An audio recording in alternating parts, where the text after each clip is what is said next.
అందరూ వినండి. మహారాణి గారు మాలకు ఏం చేస్తున్నారో.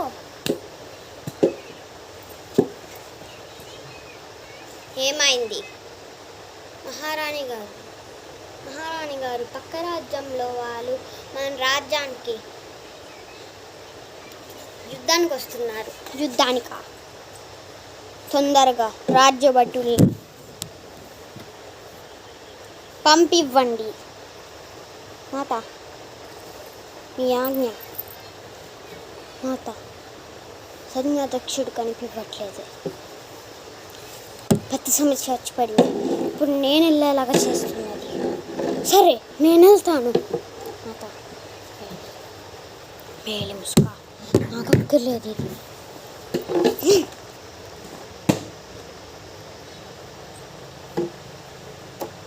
ఎవరెక్కడ? నా సైన్య ఒక్కరు తీసుకురండి.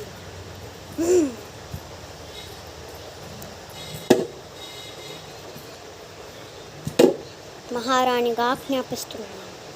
నేను ఇప్పుడు తూర్పు దక్షిణ సైన్యానికి సైన్యాధ్యక్షుడిగా ఉంటాను.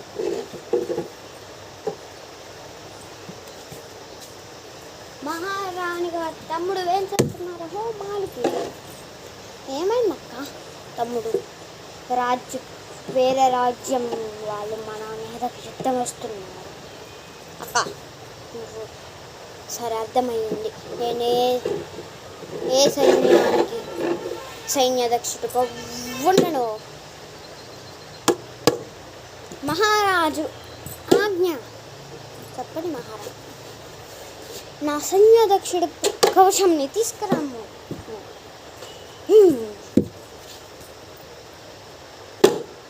మా అక్క ఈ దేశానికి సైన్యాధ్యక్షుడిగా ఉండింది. నేను ఈ దక్షకదాన్ని సైన్యాధ్యక్షుడిగా ఉంటాను. అంతే.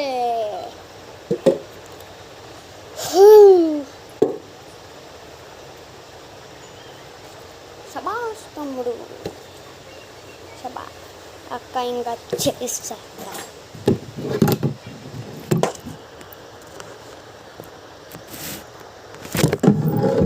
గైస్, ఇప్పుడు అది వేరే రాజ్యం. ఇప్పుడుది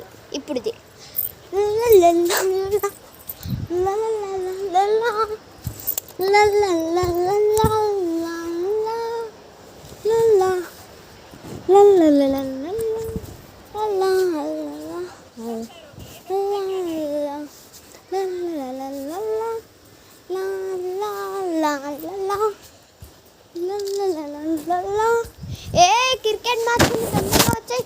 వచ్చేస్తున్నా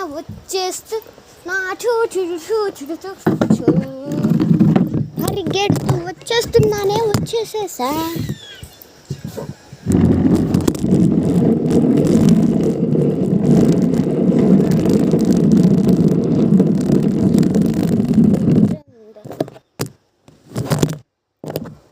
సారీ గాయ్స్, స్లిప్పరీగా ఉంది. ఎస్,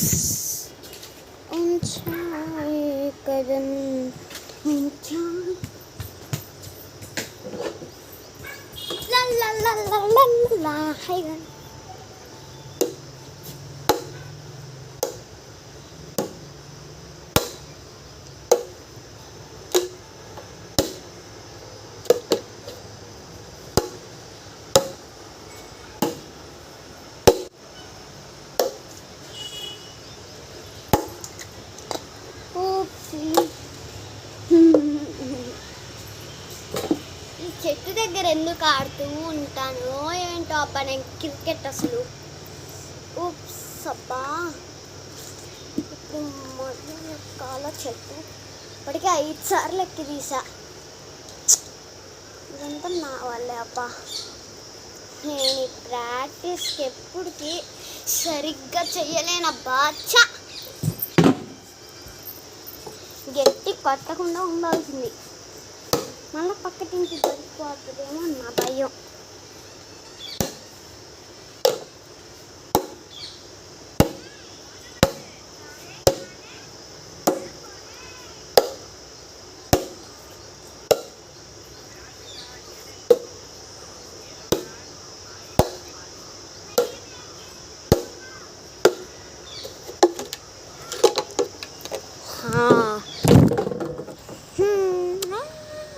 యాహూ మన టీమే విన్ అయిందో